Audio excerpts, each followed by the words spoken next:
सीता राम चरित अति पावन, मधुर सरस रोइते मन भावन। पुनि पुनि कहते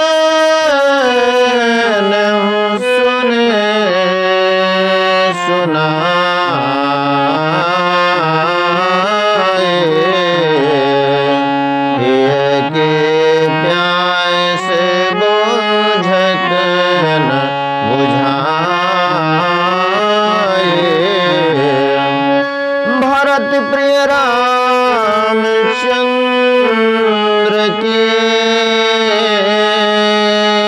जय, उमापति महादेव की जय, पवन सुत हनुमान की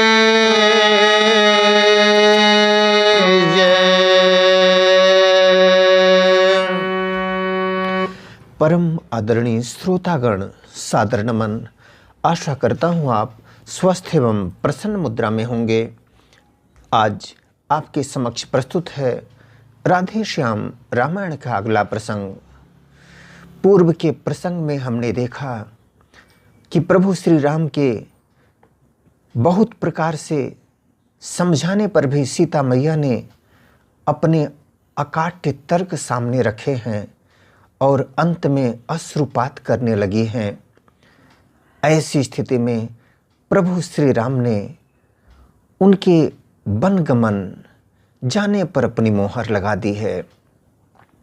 नीर बहाने लग गई फिर नयनों की कोर, अब के मानो धूप में था वर्षा का जोर। उधर अश्रु जल हो गया माँ को दवा समान, इधर यही है तो चलो बोले कृपा निधान। कुछ ही क्षण में हो गई निश्चित यह सब बात, मूर्छा से जब तक जगी श्री कौशल्या मात। जब तक ये बात सुनिश्चित हो गई, प्रभु श्री राम ने हामी भर दी है, उसी समय कौशल्या मैया मूर्छा से जागृत हो गई हैं। दिया सहारा बहू ने मिला जरा आराम, बूढ़ी आँखों ने तभी देखा अपना राम। कौशल्या जी की नज़र प्रभु श्री राम पर पड़ी है। चलते हैं आगे के प्रसंग की ओर। पल भर को भूल गई मैया, कैसा वन कैसा राज तिलक। बोली ला बहू तनिक रोले, काढ़ू माथे पर आज तिलक। जैसे ही दृष्टि प्रभु श्री राम पर पड़ी है, पल भर के लिए मैया सब कुछ भूल गई। और क्या कैसा बन कैसा राज तिलक। तुरंत उन्होंने कहा है, बहू तनिक रोली तो ले आओ, काढ़ू माथे पर आज तिलक। आज मैं माथे पर तिलक लगा देती हूँ। फिर कहाँ कह गई मैं यह क्या, बेटा तो बन जाता है।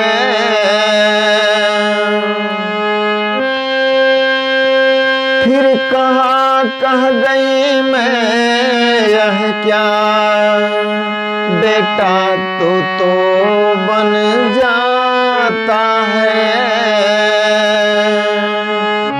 तन जाता है मन जाता है, धन जाता है जन जाता है। अफसोस जाहिर किया अपने उस क्षणिक आवेशमय कथन पर। उन्होंने कहा, कह गई मैं यह क्या। ओह, मैंने क्या कहा बेटा, तू तो बन जाता है। बन जाने की तैयारी है ना। तेरा तन जाता है, तेरा मन जाता है, धन जाता है, जन जाता है, सब कुछ तो जा रहा है। क्या सचमुच मेरा ने छोड़ जोड़ोगे नाता आज्ञा से? क्या सचमुच बनवासी होगे तोड़ोगे प्रीत अयोध्या से? तोड़ोगे प्रीत अयोध्या से। बेटा, क्या ये सच है कि मेरा प्रेम छोड़ दोगे, नाता से ही आज्ञा जोड़ोगे? आज्ञा जो मिली है उससे नाता जोड़ने जा रहे हो बेटे? क्या सचमुच बनवासी हो जाओगे?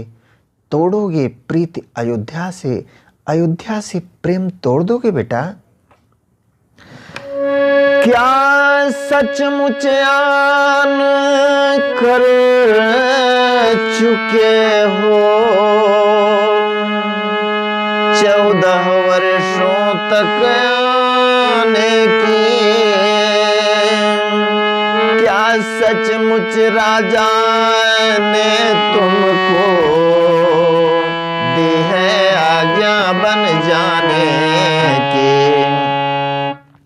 मेरे लाल, क्या यह सच है कि तुम आन कर चुके हो 14 वर्ष तक लौट कर आने की?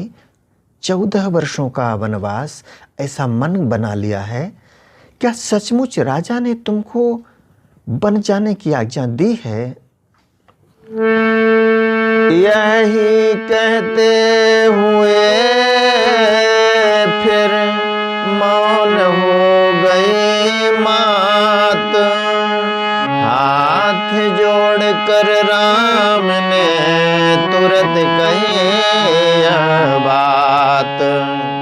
इतना कहकर कौशल्या मैया मौन हो गई हैं। हाथ जोड़कर राम जी ने तुरंत कहना प्रारंभ किया, मैया मैया क्या बतलाऊं अब तो विचार, अब तो मैया मैया मैं क्या बतलाऊं अब तो विचार ऐसा ही है। मुझको तो जैसा राज तिलक बन जाना भी वैसा ही है। माते, मैं क्या बतलाऊं, अब तो ऐसा ही विचार बन गया है।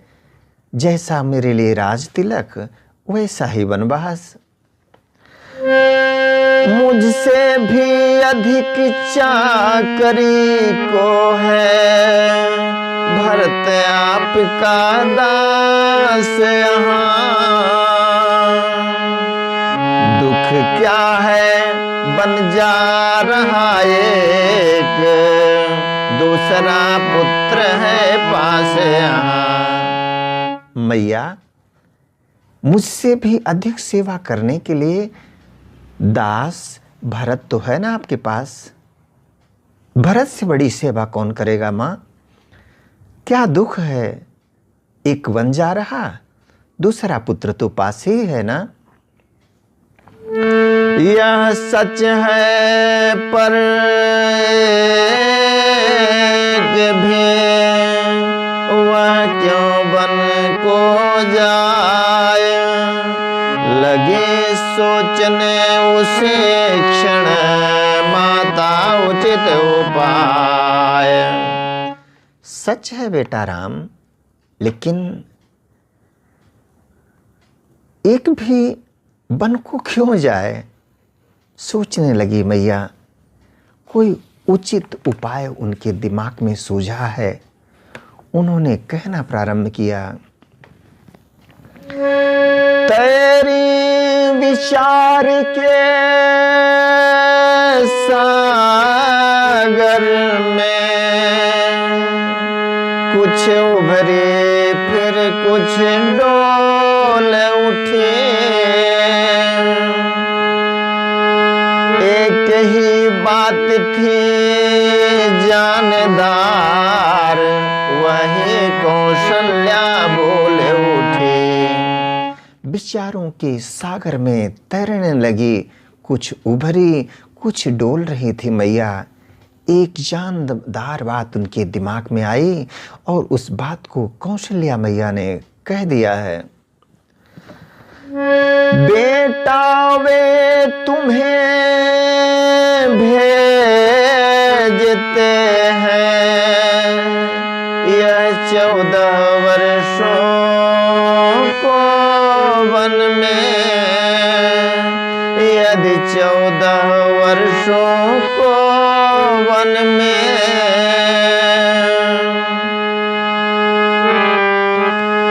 तो तुम कदापि तैयार न हो उस अनुचित आज्ञा पालन में।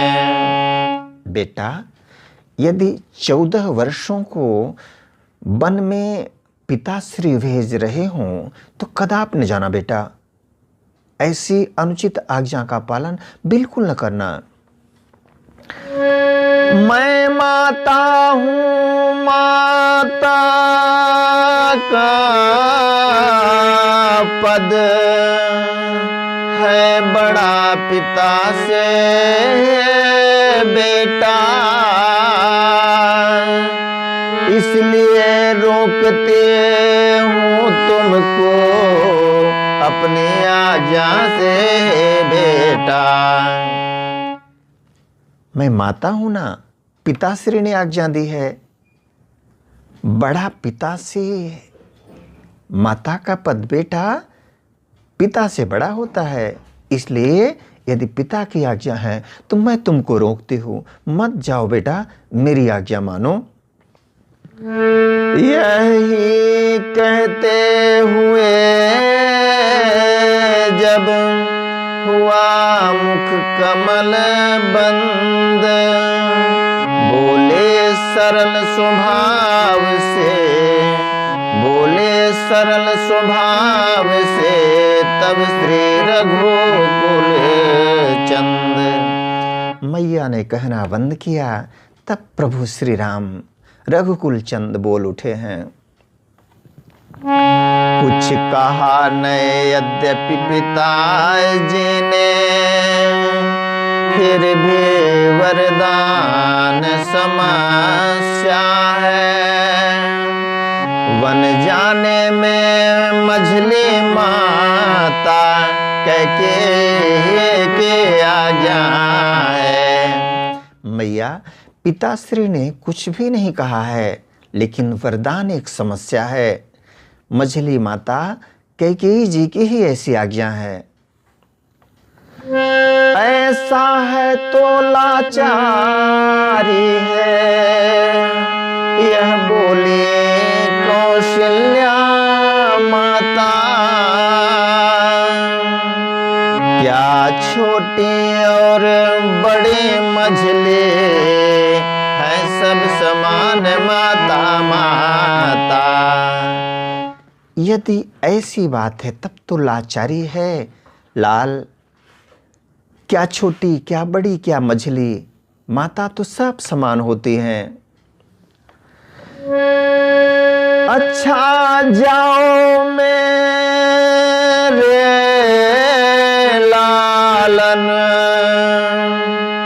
अब वन ही तुम्हें अयोध्या हो।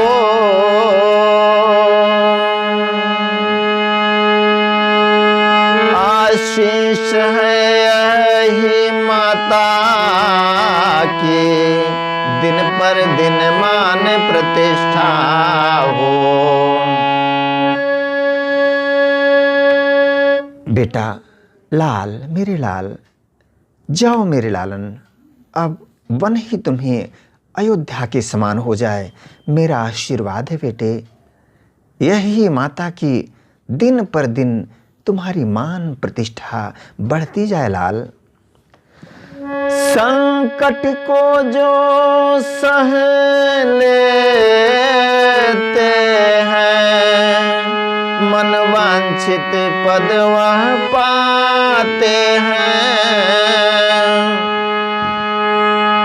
सुख दुख समान समझते जो योगेश्वर वही कहते हैं। मेरे लाल, संकट को जो सह लेते हैं उन्हें ही मनवांछित पद मिलता है लाल। सुख दुख जिन्हें समान होते हैं, जो सुख और दुख को समान समझकर सहन कर लेता है, वो तो योगेश्वर के समान हो जाता है लाल। धर्मवान जो लागे हैं, मत है उनका एक। तन जाए तो जाए, पर जाए न अपनी टेक। धर्म ध्वज, धर्म के ज्ञाता लोग, धर्म पर चलने वाले लोग, उन सब ने एक ही मत कहा है लाल कि तन जाए तो जाए, पर जाए न अपनी टेक। वचन को कुछ भी करके पालना चाहिए, उस पर अडिग रहना चाहिए। बेटा शरीर तो नश्वर है, नश्वर का मोह छोड़ देना। आत्मा सदैव अविनाशी है, उससे इन्हें जोड़ देना। लाल, शरीर तो नाशवान है, नश्वर का मोह कैसा करना, इसका मोह छोड़ देना मेरे लाल। आत्मा अविनाशी है और उससे ही नाता जोड़कर रखना। अविचल जो आत्म तत्व पर है, वे निर्भय पद को पाते हैं। माया व्यापार करती उनको, जो माया को अपनाते हैं। लाल, अविचल जो व्यक्ति आत्म तत्व पर, आत्मज्ञान पर अविचल रहते हैं, जो इंसान, जो धीर वीर पुरुष आत्म तत्व पर अविचल रहते हैं, उनकी अविचल आस्था रहती है, वे ही निर्भय पद को प्राप्त करते हैं। और जिनको माया व्यापा करती है, माया व्यापा करती उनको, किनको माया व्याप्त करती है? माया के वशीभूत कौन होते हैं लाल? जो माया को अपनाते हैं। इस प्रकार उपदेश दे बार बार कर प्यार, फिर माता कहने लगे सुनो पुत्र सुकुमार। इस तरह से बार बार उपदेश देने के पश्चात माता जी आगे कहने लगी हैं, वर्षा का गंगा का पानी ठहरा न कभी ठहराए हैं। सीता भी वन में जाने को बैठे आसरा लगाए हैं। लाल, क्या गंगा का पानी कभी किसी के ठहराए ठहरा है? सीता भी वन में जाने को आसरा लगाए बैठी है लाल। यह अर्धांगिनी तुम्हारी है, इसको भी राम साथ में लो। मैं आज्ञा तुमको देते हूँ, इसका भी हाथ हाथ में लो। लाल, ये तुम्हारी अर्धांगिनी है, इसको भी साथ ले जाओ। मैं तुम्हें आज्ञा देती हूँ, इसका हाथ हाथ में ले लो। इतना इतना कह बिहवल हुए, दे फिर बहुत शेष। तभी राम ने सिया ने चरण नवाया शेष। इतना कह के माता विह्वल हो गई हैं, बहुत बहुत आशीर्वाद दिया है। तभी श्री राम ने, सीता जी ने उन्हें चरण नवाया है, नतमस्तक हो गए हैं दोनों लोग। आज आज्ञा दें, इसी प्रसंग के साथ मिलेंगे अगले प्रसंग के साथ। तब तक के लिए वीडियो देखने के लिए बहुत बहुत धन्यवाद एवं आभार। जय हिंद, जय जगत। आपका जीवन मंगलमय हो।